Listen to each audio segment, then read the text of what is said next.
Wairea, wairea. Wairea te rangi e tū nei, wairea te papa e takoto nei, wairea ngā mau, ngā tapu ko tupu o te rangi, ko tawhito o te rangi. At Queenstown Airport, we always prioritise safety. We've recently installed an EMAS at both ends of our runway. It goes over and above what's required from civil aviation rules and is the first of its kind in Australasia. An engineered material arresting system, or an EMAS, is a system designed to stop aircraft in the very rare event of an excursion with the aim to result in no damage or injury.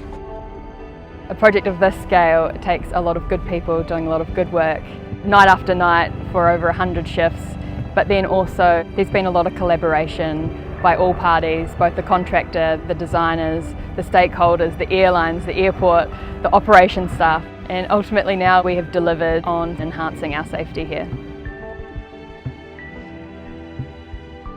The EMAS project is part of a much larger program of work over the next 5 to 7 years, and we're delighted to have this one completed ahead of schedule and within budget. So the completion of this project gives us great confidence that we can deliver these infrastructure projects. It allows us to grow with our community's needs.